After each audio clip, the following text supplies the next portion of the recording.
ये तो मुझे भी उसकी रिकॉर्डिंग दे दीजिए। रिकॉर्डिंग दे दूंगा आपको इसकी में। अगर आपकी रिकॉर्डिंग होगी तो। कि हमने कौन से ग्रह का रत्न पहनना चाहिए, लेकिन उसमें यह भी है कि एक सावधानी भी है उसके अंदर। उसकी क्लास है, दो दो रिकॉर्डिंग आपके पास भेज दूंगा, ठीक है, सभी के पास भेजूंगा वो जो जिन्होंने किया है।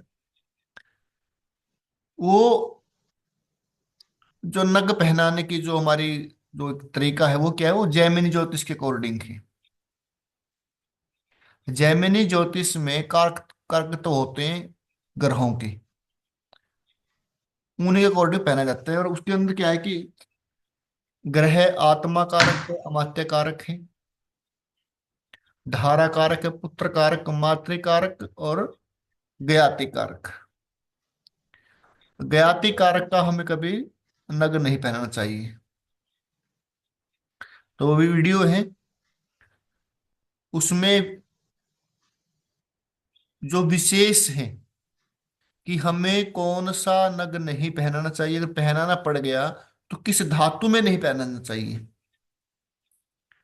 तो दो वीडियो हैं, दोनों देखनी पड़ेंगी। पहले वाले देख के नग न पहनाए, सेकंड भी देखनी पड़ेगी। सेकंड में सावधानी है।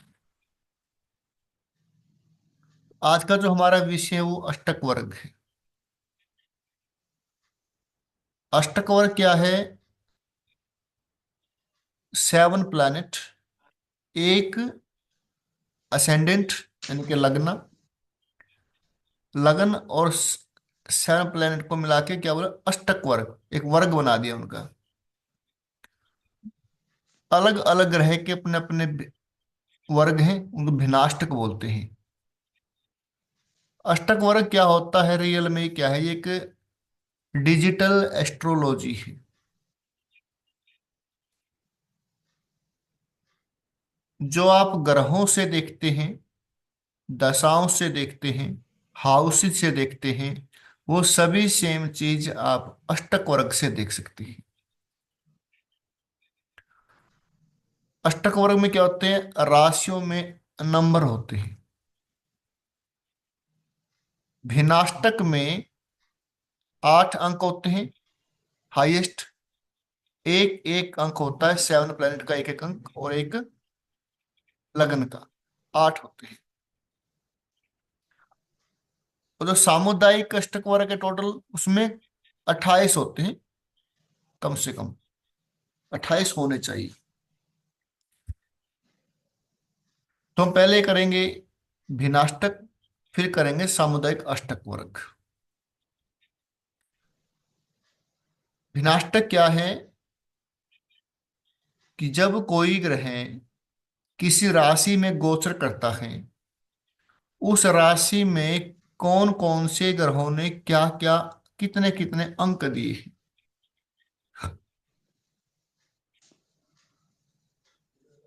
उसका कैलकुलेशन होता है। क्योंकि हर व्यक्ति से ना कोई सहमत होता है ना असहमत होता है। कोई उसे सहमत भी होंगे, कोई असहमत भी होंगे। तो राशि में जैसे 12 राशि होती हैं, 12 राशियों में से कौन सी राशि में कौन कौन से ग्रह ने क्या जीरो दिया है या एक अंक दिया है, कौन सहमत है कौन असहमत है।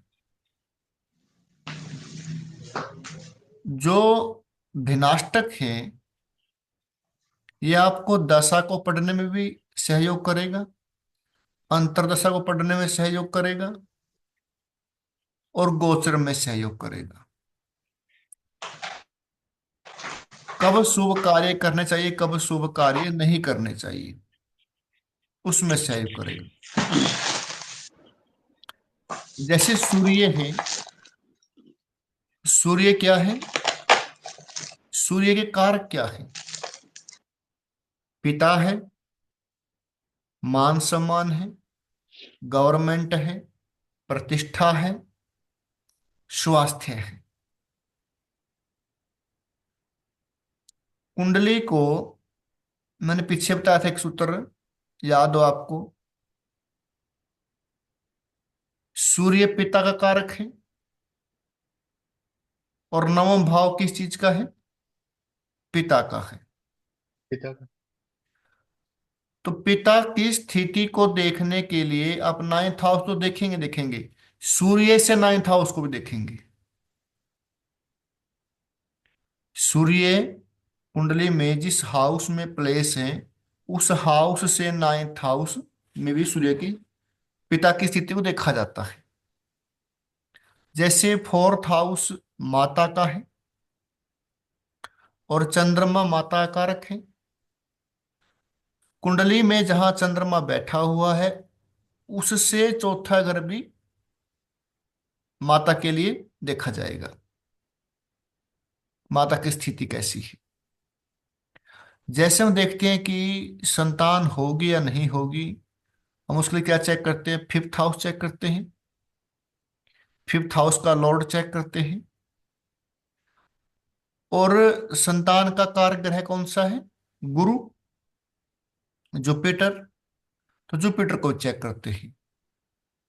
फिफ्थ हाउस संतान का है, तो संतान गुरु है। तो गुरु जहां बैठा है कुंडली में, गुरु से फिफ्थ हाउस को भी चेक करेंगे। क्या वहां कोई अशुभ ग्रह बैठा हुआ है, किसी क्रूर ग्रह की दृष्टि है क्या? तो ये देखना पड़ेगा। अब वीनस है, वीनस का किसका कारक है? भोग विलास का है, सुख संपत्ति का है। सर आपकी आवाज कट गई थी, जहां आपने बताया ना गुरु से फिफ्थ हाउस देखेंगे, क्या देखेंगे? अच्छा, गुरु, गुरु संतान का कारक है। संतान कहाँ से देखते हैं? पंचम हाउस से। यदि संतान होने में देरी है या कंसीव होने में दिखते हैं, तो हम फिफ्थ हाउस को चेक करते हैं। फिफ्थ हाउस के लॉर्ड को चेक करते हैं। फिर संतान का कारक ग्रह बृहस्पति को भी देखते हैं कि वो कहीं उसके ऊपर बुरी दृष्टि नहीं है, कोई साथ में क्रूर ग्रह नहीं बैठा हुआ है। क्या गुरु किसी नीच राशि में, शत्रु राशि में है? तो संतान का कारक गुरु, गुरु जहां बैठा है कुंडली में, गुरु से पंचम हाउस को भी चेक करेंगे।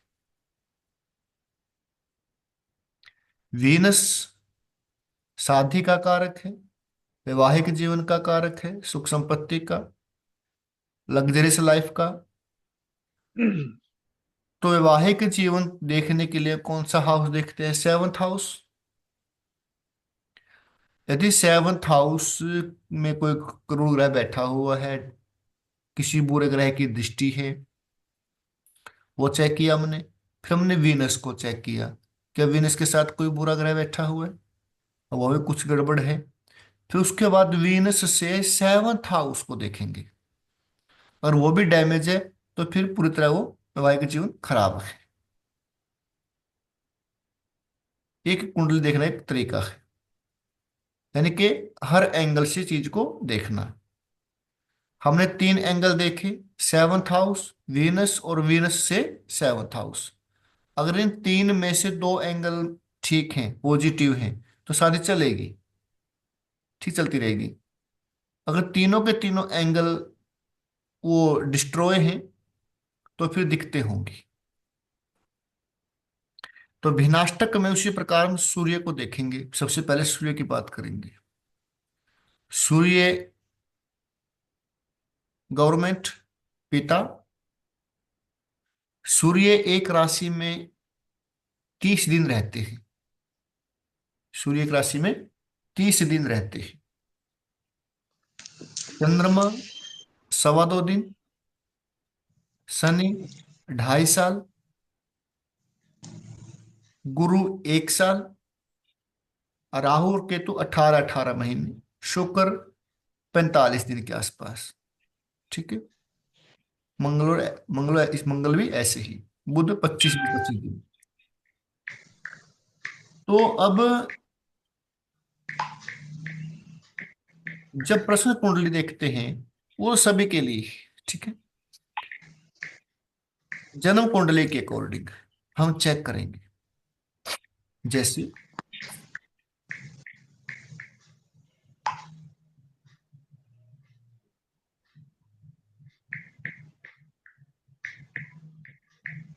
जैसे कुंडली है, कुंडली बनी है किसी की भी, कुंडली है की।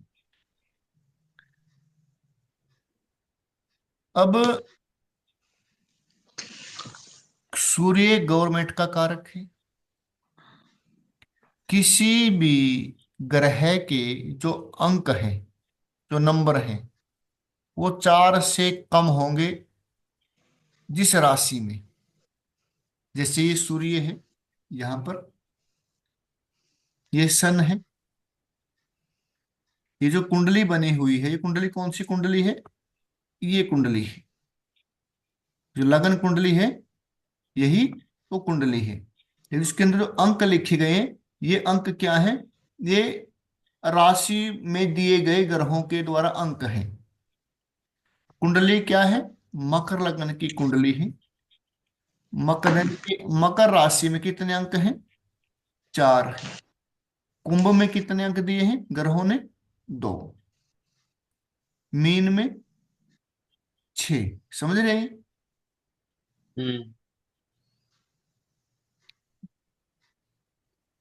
यदि 4 से कम अंक हैं जिस भाव में, जिस भाव या राशि में, ठीक है, 4 से कम अंक हैं, जब सूर्य गोचर में उस राशि से गुजरेगा तो व्यक्ति को स्वास्थ्य संबंधी दिक्कतें होंगी, स्वास्थ्य खराब होगा, हम्म। गवर्नमेंट से संबंधित काम नहीं बनेंगे, दिक्कतें आएंगी, व्यक्ति के मान सम्मान को ठेस पहुंच सकती है। अब जैसे अब सूर्य कहाँ चला हुआ है?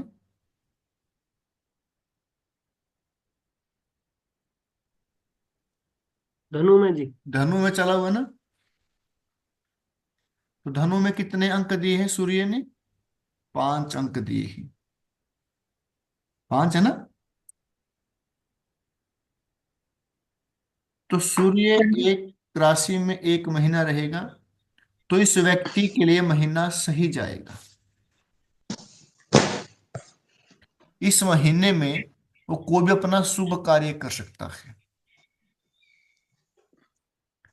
जिस राशि में सूर्य ने 5, 6, 7, 8, 5 से ऊपर ऊपर अंक दिए हैं, वो महीना उस व्यक्ति के लिए शुभ रहेगा। उस उस महीने में कोई शुभ कार्य कर सकता है। गवर्नमेंट से संबंधित कोई काम चला हुआ तो वो होने के उसमें योग होते हैं।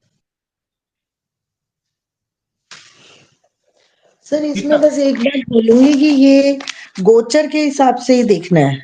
गोत्र के हिसाब से कुंडली में हम कुंडली देखेंगे, लेकिन कुंडली में जो ग्रह है ना, जो ग्रह है, वो वर्तमान में हम्म। कौन सी राशि में चला हुआ है। अब कुंडली जो आपकी बनती है वो तो एक स्थिर बन गई, जहां ग्रह बैठा था वो बैठा है वहीं पे रहेगा, तो कुंडली में दिख रहा है आपके वहां। लेकिन ऐसा होता नहीं, ग्रह चलते हैं। जैसे हम निकाल लेते हैं किसी के यहाँ पे,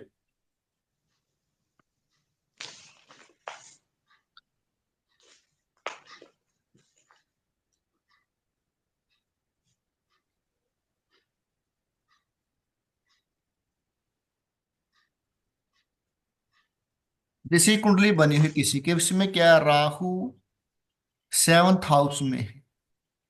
ये कब है? जब व्यक्ति का जन्म हुआ। ये उस समय की उस व्यक्ति की प्रश्न कुंडली है। वो क्या बन गई? जन्म कुंडली बन गई उसकी।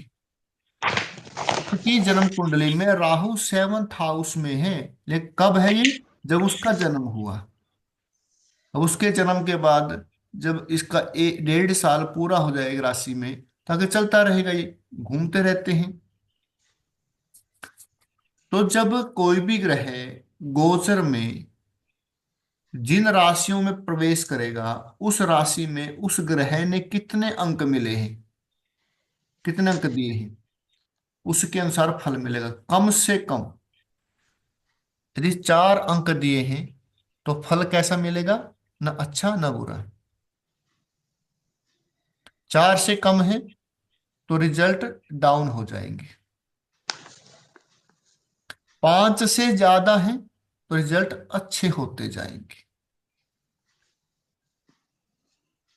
जैसे सूर्य अपने राशि में बैठा हो, किसमें, गोचर में। सूर्य अपने राशि में हो, मित्र राशि में हो, उच्च राशि में हो, और साथ में 5 या 6 अंक दिए हों, तो वो महीना उस व्यक्ति के लिए सबसे शुभ होता है, शुभ कार्यों के लिए, और सरकार से संबंधित कोई कार्य करना उसके लिए वो शुभ होता है। सर क्या एक तो मित्र राशि में हूँ, मित्र एक, राशि में हो, हाँ जी, उच्च राशि में हो, अपनी राशि में हो। हाँ, एक तो नंबर ज्यादा हो गए, 5 से ऊपर है, साथ में मित्र राशि में है, साथ में मित्र राशि में है, अपने राशि में है, उच्च राशि में है। गोचर के समय जो गोचर के सारी समय, बातें गोचर की हो गई। गोचर के समय। हम्म, ओके।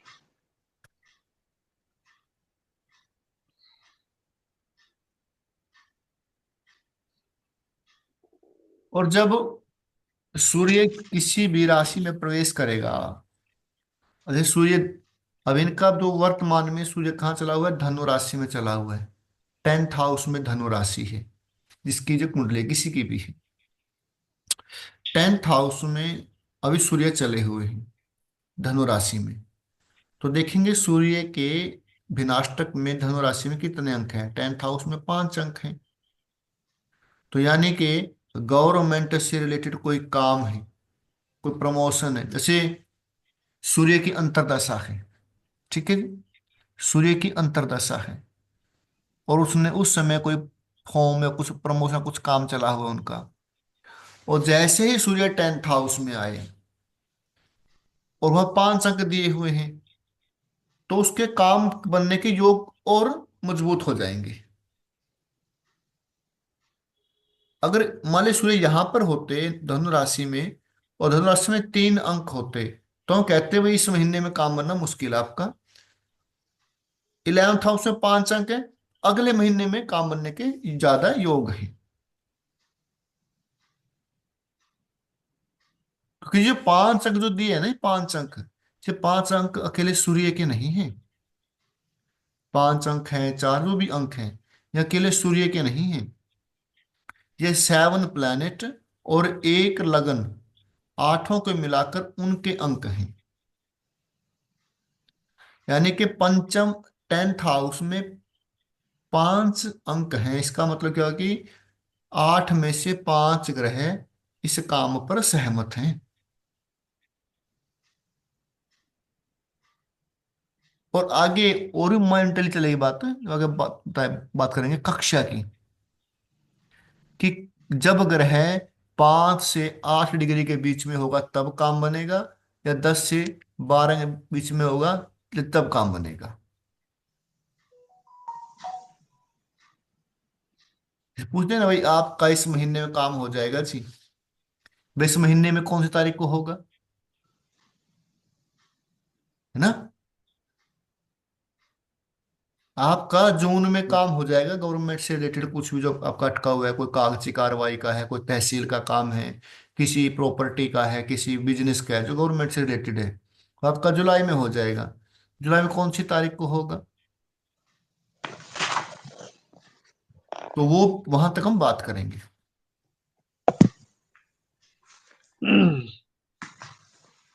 तो जिस राशि में सूर्य ने 5 ऊपर अंक दिए हैं, उस राशि में उस महीने में, जिस महीने वो वहां पे गोचर कर रहा है। अब जैसे, अब कौन सा महीना है, दिसंबर का महीना है। दिसंबर के महीने धनु राशि में है, धनु राशि में है सूर्य, धनु में ना, 5 अंक जी। दिए धनु में। हाँ तो जी। दिसंबर का महीना उस व्यक्ति के लिए जिसकी कुंडली है, उसके लिए कोई तीर्थ यात्रा करने के लिए शुभ है, तीर्थ यात्रा कर सकता है, कोई पवित्र कार्य कर सकता है, दान पुण्य कर सकता है, नया काम शुरू कर सकता है,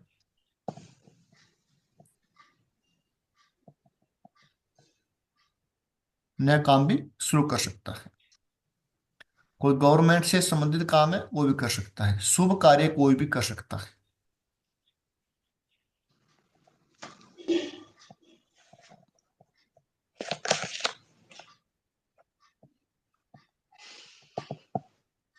सूर्य क्या है? सूर्य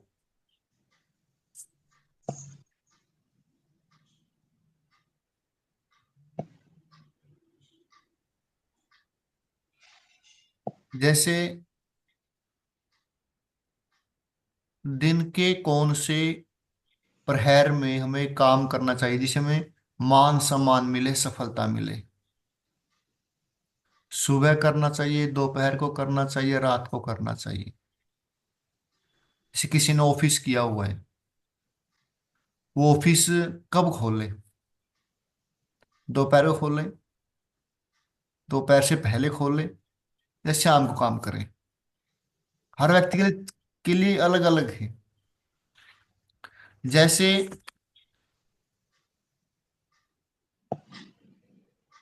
सूर्य कुंडली बनाएंगे। सूर्य कुंडली कैसे बनती है पता है सभी को? सर सूर्य जहाँ बैठा है उसको लगन बनाना है। उसको लगन बना लेंगे, वो क्या होगी? सूर्य कुंडली सूर्य होगी। कुंडली बन जाएगी। तो इस कुंडली में तो सूर्य बैठा ही लगन में है। तो ये सूर्य कुंडली बन गई बहन पहले से ही। हाँ जी। ठीक है। सूर्य जिस भाव में बैठेंगे उस भाव को लगन बना लें, वो क्या हो जाएगी? सूर्य कुंडली हो जाएगी। जिस हम्म, भाव में चंद्रमा बैठे हैं उस भाव को लगन बना लेंगे, क्या हो जाएगी? चंद्रमा चंद्र कुंडली। कुंडली हो जाएगी। आज आपको मैं एक नया नियम बता रहा हूं। जिस भाव में वीनस बैठे हैं उस भाव को लगन बना लेंगे, वीनस कुंडली हो जाएगी। वीनस क्या होता है? दाम्पत्य जीवन,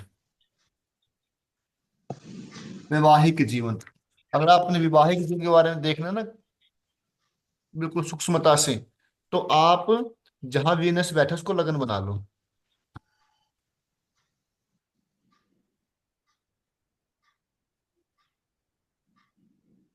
माता के बारे में देखना, चंद्रमा कौन है? माता है। माता के बारे में देखना है, जहां चंद्रमा बैठा है उसको लगन बना लो, चंद्र कुंडली बन जाएगी, माता की बन जाएगी साथ में।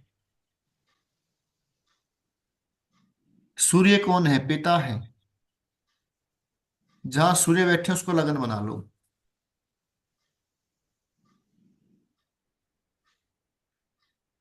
सूर्य कुंडली में लगन से लेकर चतुर्थ भाव तक, तो बाय चांस सूर्य लगन में बैठे हैं कि तो कुंडली बनी हुई है, ठीक है। एक दो तीन चार, ये क्या हो गया?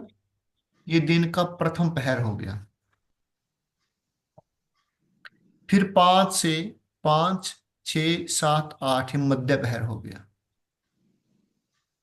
नौ से नौ, 10, 11 और 12, ये लास्ट का प्रहर हो गया, अंतिम तिहाई हो गया।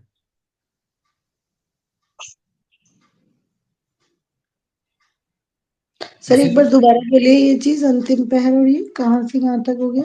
जैसे सूर्य जहां बैठा है उसको लगन बना ले, सूर्य कुंडली बन जाती है, ठीक है। वो तो हो गया, हाँ जी। तो लगन से यानी सूर्य से, जहां सूर्य बैठा है सूर्य से चतुर्थ भाव यानी कि फोर्थ हाउस तक वो दिन के पहला तिहाई हो गया।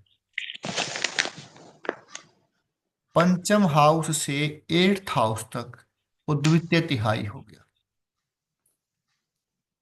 नाइन्थ हाउस से ट्वेल्थ तक वो तृतीय तिहाई। तिहाई यानी कि दिन रात 24 घंटे के होते हैं, और दिन 12 घंटे का हुआ। एक तिहाई कितना हुआ? एक तिहाई 4 घंटे का हुआ, है ना।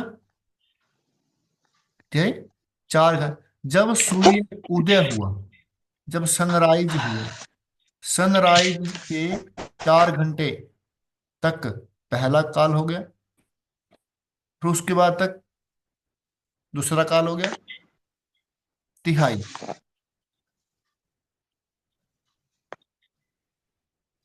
ठीक है। यानी दिन को हमने 3 हिस्सों में बांट दिया, 4 4 घंटे के रूप में। अब हर व्यक्ति के लिए उसकी कुंडली के अकॉर्डिंग वो दिन के जो पहर हैं उनमें से कौन सा अच्छा पहर है, तो उसको जिसमें वो काम करेगा तो सफलता मिलेगी, उसको मान सम्मान मिलेगा, धन मिलेगा, काम बढ़ेगा।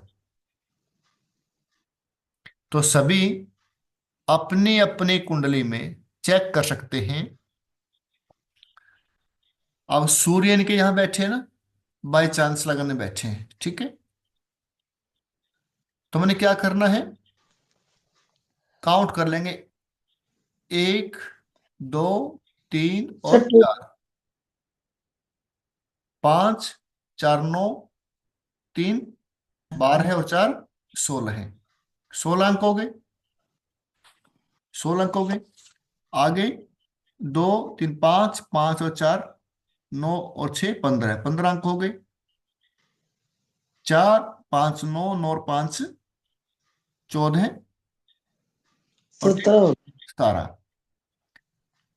यानी कि इनके जो दिन का जो लास्ट भाग है, जो पिछले 4 घंटे हैं सूर्यास्त होने से पहले, उस समय यदि व्यक्ति कोई काम करे तो उसको सफलता मिलेगी।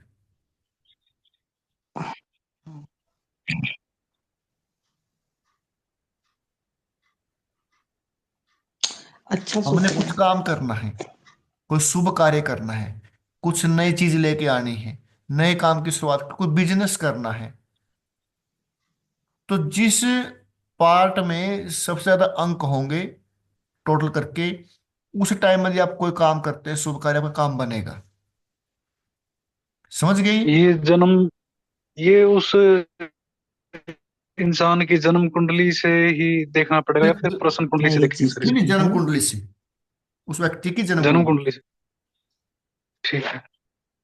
जैसे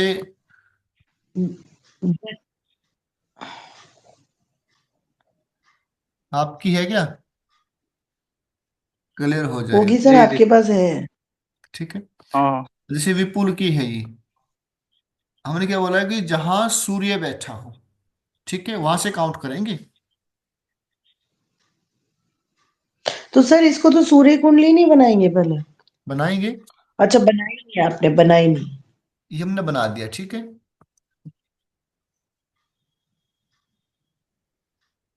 इनका सूर्य कहाँ बैठा था, 7th हाउस में था ना, 10।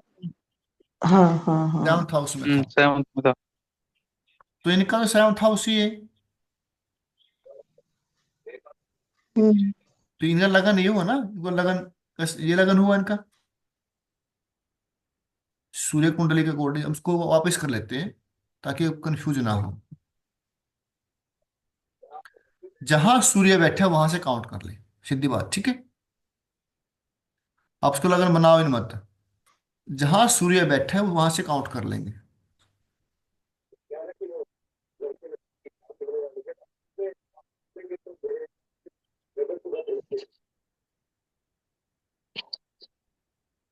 देखो, यहाँ सूर्य बैठा है, 1 2 3 4, यानी कि 7 8 9 और 10, ये प्रथम पहर हो गया, ठीक है। तो 1 2 3 4, 3 3 6 7 और 6 13 है, 13 हो गए। फिर पहले पहले है। पहले पहर के 13 अंक हो गए, 7 और 4 11 है, 11 और 3 14, सेकंड के 14 हो गए। 6 6 12 है, 4 16 और 5 21, तीसरा पैर अच्छा है। 21, ठीक है। यानी कि सूर्य उदय होने के 4 घंटे बाद, उससे 4 घंटे बाद आगे लास्ट के 4 घंटे में यदि कोई व्यक्ति अपना कोई शुभ कार्य करता है तो उसके काम बनेंगे। उस टाइम कोई बिजनेस करता है, कोई जॉब करता है, कोई अपना कुछ काम करता है, या कोई शुभ कार्य करता है, या उस समय कोई इसने भाई मैंने काम करना है, कोई अच्छा काम वो करेंगे, तो आप देख लेना इनके ज्यादातर शुभ कार्य इसी टाइम पे होते होंगे। अभी आपने इसको वो नहीं किया होगा ना, भी कैलकुलेट नहीं किया होगा। आगे ध्यान हम्म रखना, ये आपके सारे काम हैं जो जैसे मान लीजिए सूर्योदय 6 बजे, 6:30 हुआ मान लीजिए, ठीक है। 6 4 10, 10 और 4 14, दो 2 और 6 के बीच में, 2 और 6 के बीच में। तो आप काउंट कर लेंगे सूर्योदय कब होता है उससे, ठीक है। हम्म, तो 2 और 6 के बीच में आपके शुभ कार्य होंगे। ठीक। और वो उसको बोलते हैं सर्व सिद्धि योग। हम्म, जैसे पंचांग में देखते हैं ना। सर आपकी आवाज चली गई थी, मेरी वीडियो गई थी, सबकी चली गई थी, मैं बोले जा रही थी। अच्छा, आप गए थे, हम तो नहीं नहीं बोले। आवाज। अच्छा, मैं बोले जा रही थी कि सर आप स्टिल हो गए, सर आप स्टिल हो गए। ये दोबारा 2 हो गए आपके, जुड़ गए ना, इसको हटा दूं? नहीं, फिर इसको हटा देती हूँ, वो मैंने सोचा कि क्या हो गया मोबाइल से नहीं करने की। नहीं। पंचांग में हम देखते हैं ना सर्व सिद्धि योग, भाई इसमें हर काम सिद्ध होंगे ही होंगे। तो ये उस व्यक्ति का सर्व सिद्धि योग है। तो सर ये किन किन चीजों के लिए देखते हैं हम ये चीज, कोई नया काम करना है या? जैसे मान लीजिए आपने कोई ऑफिस खोली अपना, ठीक है। हम्म। हम्म। तो उस ऑफिस में आपके जिस पहर में सबसे ज्यादा अंक होंगे, उसमें आपके पास कस्टमर ज्यादा आएंगे, उसमें आपके द्वारा दी गई सलाह कामयाब होगी, उसमें उसमें आपके द्वारा किया गया काम आपका सफल होगा, मान सम्मान मिलेगा, और आपको धन की प्राप्ति होगी। हम्म। आपका सर्व सिद्धि योग है। हम्म। क्योंकि सूर्य अकेला नहीं है, सूर्य के साथ बैठे हुए 7 प्लैनेट और एक लगन, उन सभी के अंकों को जोड़कर वो सभी सहमत हैं। इस टाइम पर जो जो ये 4 घंटे का स्पेन, इस पर सारे ग्रह सहमत हैं, ठीक है ना। मतलब सारे, मतलब सारे होते हैं भाई। अगर 7 है, 7 में से 5 सहमत हैं, तो 2 की चलेगी नहीं, फिर तो 5 सहमत हैं। लोकतंत्र है हम्म। ना। तो ये आप इसको ऐसे देख सकते हैं। दूसरा एक और है। सर ये क्या हम सिर्फ सूर्य वाले में ही देखेंगे या सभी और भी किसी चीज में एप्लीकेबल होगा? नहीं, सूर्य के लिए है। सिर्फ सूर्य में ही देखना है? सूर्य के लिए, सभी के ग्रहों के अलग अलग हैं। ये वाला टाइम जो होगा इस बंदे के लिए ये सबसे अच्छा बेनिफिशियल रहेगा। बेनिफिशियल होगा। तो उसमें हम सूर्य के अष्टक वर्ग में जाके हम ये चीज चेक कर लेंगे। चेक कर लेंगे, जी जी जी। ठीक है, ठीक है। बिल्कुल। ठीक है। और एक व्यक्ति का जीवन, वो मध्यकाल, उसका बचपन, यानी कि उसका जो किशोरावस्था, या बुढ़ापा, किस में ज्यादा सुख मिलेगा उसको, हम्म। ये भी आप अष्टक वर्ग से चेक कर सकते हैं। ये कौन से प्लैनेट से करेंगे? ये करेंगे जो टोटल होता है ना सामुदायिक अष्टक वर्ग, किससे चेक करेंगे।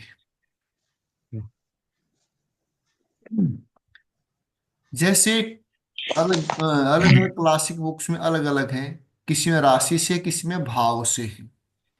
जैसे 1 से लेकर 4th हाउस तक ये आपकी किशोर अवस्था है, 5th से लेकर 8th तक ये आपकी मध्यावस्था है, और 9th से लेकर 12th तक ये आपकी वृद्धावस्था है।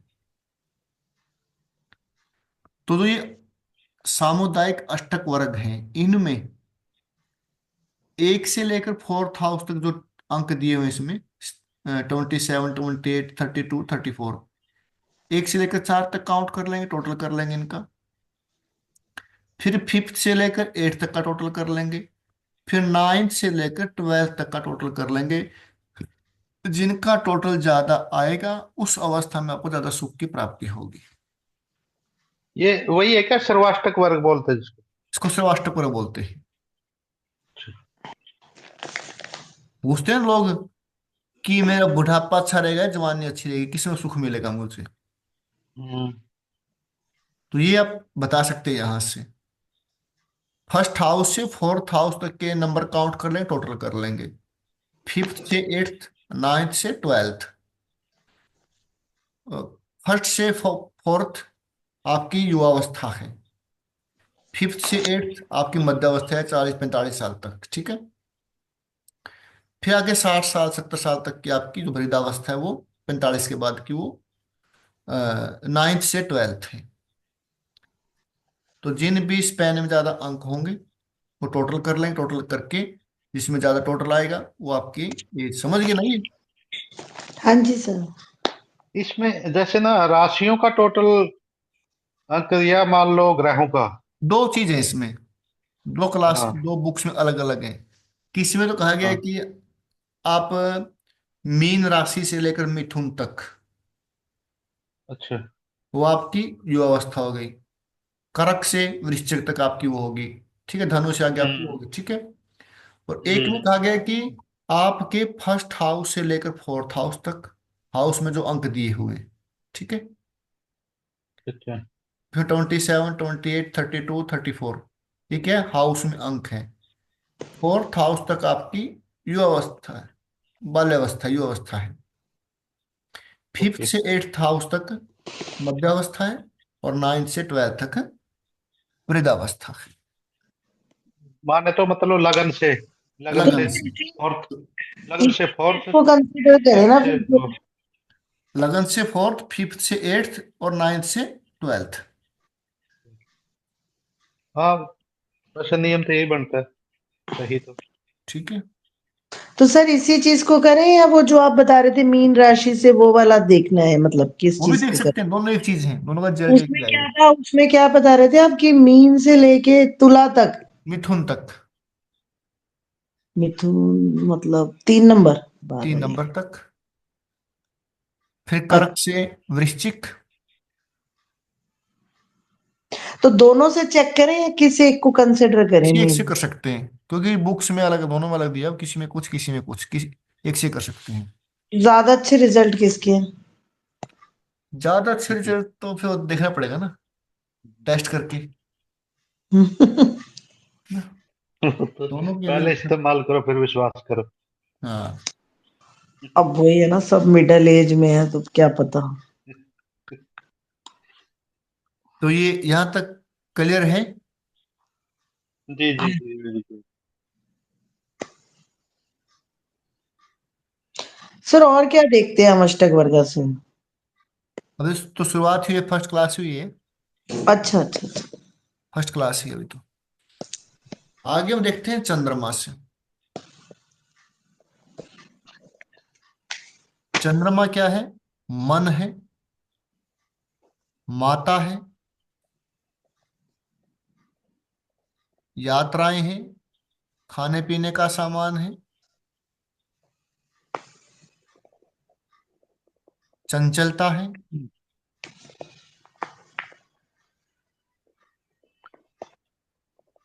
अब हम पहले देखते थे उसमें, अखबार में पढ़ते थे पहले, जब 7वीं 8वीं क्लास में होते थे, हम्म किस व्यक्ति के साथ किस व्यक्ति की बनेगी। राशि आते हैं पहले, राशियों का फल आते थे हम्म अखबार में, न्यूज़पेपर में। पहले क्या होता था, राशियों का फल दिखाते थे। इस हम्म, व्यक्ति, इस राशि वाले व्यक्ति की राशि वाले व्यक्ति से नहीं बनेगी, इसके साथ बनेगी, इससे दूर रहें, इसे बचकर रहें, लिखा होता था उसमें। ये चीजें वैसे बिजनेस पार्टनरशिप में भी एप्लीकेबल हो सकती है। बिल्कुल, ठीक है। तो किस पार्टनर के साथ शादी करनी चाहिए, किसके साथ नहीं करनी चाहिए, वो चंद्रमा बताएगा आपको। क्योंकि सबसे बड़ा शादी में क्या होता है, मनों का मिलाप होना चाहिए। अगर मन नहीं मिलेंगे, चाहे दोनों कितने ही सुंदर हों, कितने अच्छे घराने के हों, वेल सेटल्ड हों। वेल सेटल्ड लोग सबसे पहले बिखरते हैं, जो अपने जॉब पे स्टैंड पे खड़े हुए हैं, क्योंकि उनको अपना अपना होता है ना, वो स्टैंड पे खड़े अपने अपने। हम्म। लेकिन जरूरी नहीं है सभी खराब हों, ऐसी कोई जरूरी नहीं है। तो चंद्रमा हमें बताता है कि हमें किस व्यक्ति के साथ, किस के साथ पार्टनरशिप करनी चाहिए, या किस व्यक्ति के साथ हमारे विचार मिलेंगे, किसके साथ नहीं मिलेंगे, किन से दूर रहना चाहिए। तो शादी में सबसे बड़ा मुख्य कारण क्या होता है, आपस में विचारों का तालमेल। तो इसके लिए बिल्कुल आसान एक फॉर्मूला है, ज्यादा कोई बड़ा इसमें है नहीं। आप देखिए चंद्रमा के भिनाष्टक में, चंद्रमा के भिनाष्टक में सबसे ज्यादा अंक कौन सी राशि में दिए हैं चंद्रमा ने? दो है, 6 और 6। 11th हाउस में कौन सी राशि है? वृष। 9th हाउस में कौन सी राशि है? मीन। ठीक है, जिन लोगों की राशि वृष होगी या मीन होगी उनके साथ आपके विचार मिलेंगे। सर एक बार फिर से बता दीजिए, समझ नहीं आई। चंद्रमा के भिनाष्टक में सबसे ज्यादा अंक कौन सी राशि में है? तो हम चेक करेंगे उस व्यक्ति की कुंडली में। आप अपने में चेक कर सकते हो। जैसे ही कुंडली हमारे सामने भी ओपन हुई है, इसमें चंद्रमा ने 11th हाउस और 9th हाउस में सबसे ज्यादा अंक दिए हैं। अब हाँ देखिए कुंडली में 9th हाउस और 11th हाउस में कौन सी राशि है। 9th में मीन है और 11th में टॉरस है। हम्म तो इस व्यक्ति के लिए टॉरस और पाइसिस जो दो राशियां हैं, उन राशियों के लोगों का सहयोग मिलेगा, उनके साथ इनके रिलेशन अच्छे रहेंगे। Okay okay. जिस लड़की की राशि वृष होगी या मीन होगी, ये वैसे मैं खोल दी इसकी, वैसे ही इस पर ध्यान मत देना। वृष होगी, मीन होगी, या उसका लगन मीन या वृष होगा,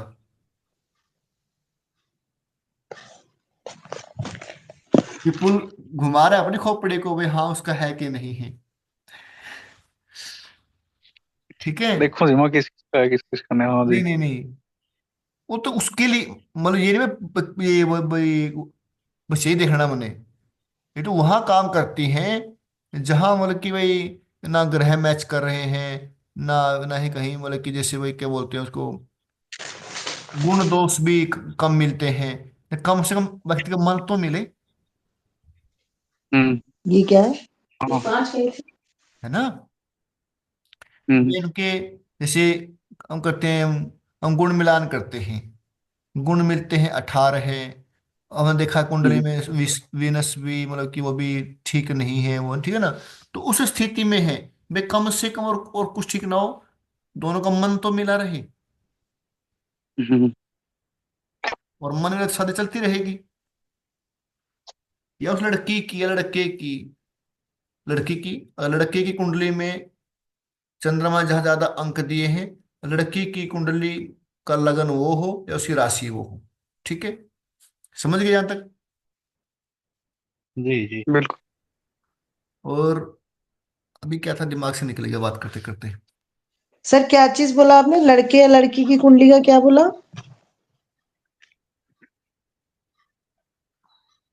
चंद्रमा अपने भिनाष्टक में जिस भी राशि में सबसे ज्यादा अंक देगा, तो उस व्यक्ति के लिए उस राशि के लोग उसके सहयोगी होंगे, हाँ वो तो उनसे क्लियर है। विचार मिलेंगे, उनसे बात उनकी विचार तालमेल ठीक रहेगा। और जिस राशि में सबसे कम अंक हैं, चंद्रमा ने जिस राशि में सबसे कम अंक दिए हैं, उस राशि वाले लोगों से दूर रहना चाहिए।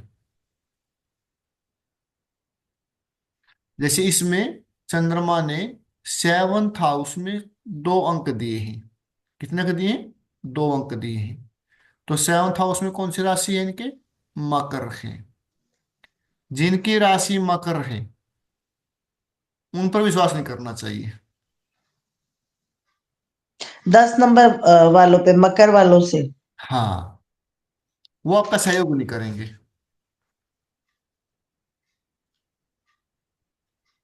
ये सभी के लिए है।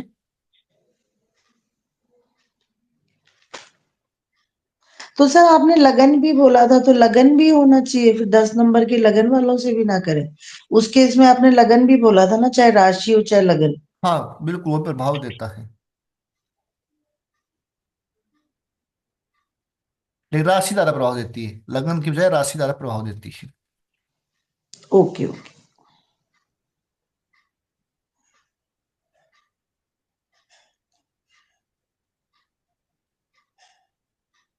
ठीक है जी।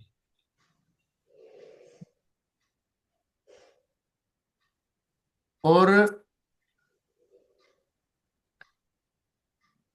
किस दिन गृह प्रवेश करना चाहिए, आज आपको मैं पत्रा भी सिखा दूंगा साथ साथ, पंचांग।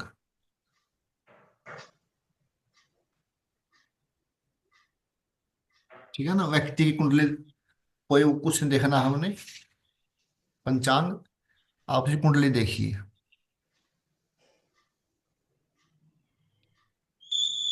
जिस जिस राशि में चंद्रमा ने सबसे ज्यादा अंक दिए हैं, या चार से ऊपर है, चार से तो कम से कम ऊपर होना चाहिए, पांच हो, छह हो, सात हो, ठीक है, चार से ऊपर ओके। हो।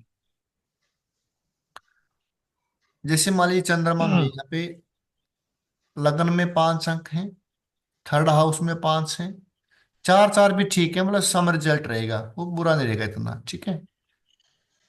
छ, छ, छ और चार, जब चंद्रमा गोचर में इन हाउस में आएगा, फर्स्ट हाउस में, थर्ड हाउस में, नाइन्थ हाउस में, 11th हाउस में, जब चंद्रमा गोचर में इन हाउस में आएगा, इन राशियों में आएगा, उस दिन व्यक्ति कोई अपना शुभ कार्य कर सकता है, कोई अपने शॉप की ओपनिंग कर सकता है, कोई गृह प्रवेश कर सकता है, किसी चीज का मुहूर्त कर सकता है, नए मकान का मुहूर्त कर सकता है, शुभ यात्रा कर सकता है।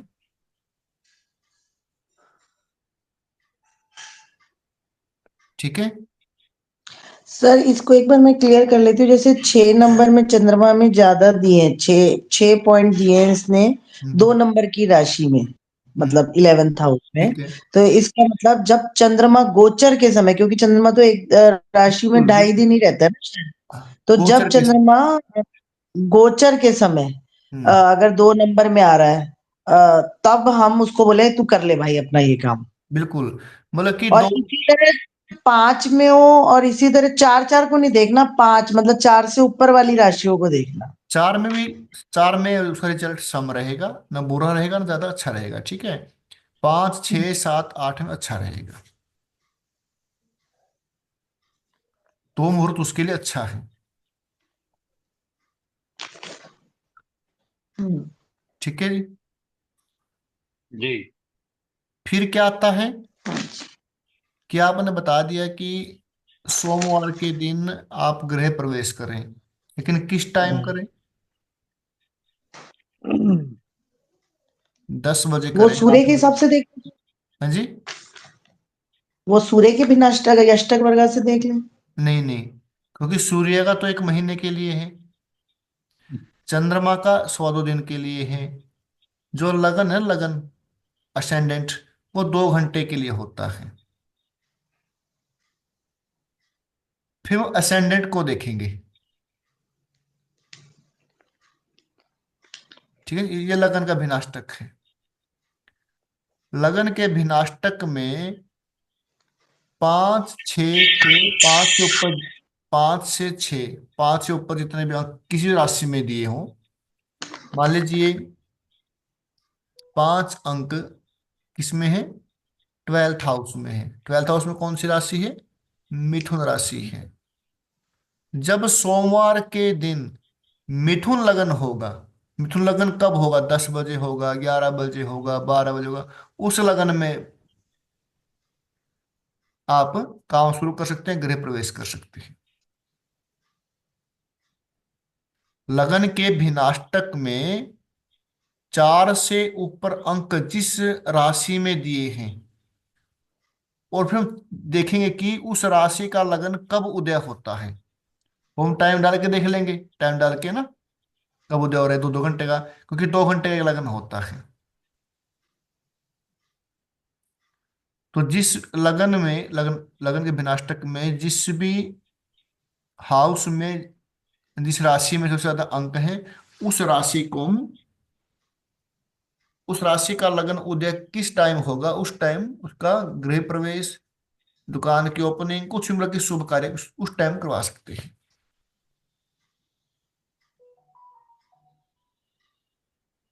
इसका गोचर से कोई लेना देना नहीं है ना? इसका गोचर से कोई लेना नहीं है। असेंडेंट में। ठीक है। तो जैसे ये तो समझ आ गया मुझे कि 9 नंबर राशि, लेकिन ये उदय का चक्कर नहीं समझ आया। उदय का चक्कर क्या होता है? उदय मतलब कि जब आप प्रश्न कुंडली बनाते हैं ना, उस टाइम की, हम्म। उस प्रश्न कुंडली में जो राशि आती है लगन में, उसको उदय बोलते हैं, राशि उदय हुई। सुबह जब सूर्य उगता है तो तब धनु लगन होता है। उसके बाद हर 2 2 घंटे बाद राशि मतलब होती रहती है, जब भी तो राशि बनती है ना। हम्म। उदय होता है मतलब कि उदय, उदय की हिंदी का शब्द है। ठीक है। जैसे ये देखो, इसमें 4 अंक लिखा हुआ है, हम क्या बोलेंगे? करक लगन उदय हो गया। ठीक है ना। हम्म। जब आप कुंडली बनाते हो 12 बजे की, 11 बजे की, 10 बजे की, 1 बजे की, अब 1 बजे लगन में कौन सी राशि है? मान लीजिए मकर लगन हुआ, तो मकर लगन उदय हो गया, उदय हो गया, जागृत हो गया, बस। ठीक है जी, आज के लिए काफी है इतना। बहुत है जी। आगे फिर बात करें कल को। बिल्कुल। इस पे काम करना है, ठीक है, ये बड़े काम की चीज है। हम्म। ये जो मुहूर्त, वो चीजें सब इसमें बिल्कुल, अभी तो कुछ भी शुरुआत हुई है इसकी, बहुत कुछ है इसके अंदर। इसमें तो, लेकिन एक किताब पढ़ी है मैंने, उसमें एक किताब है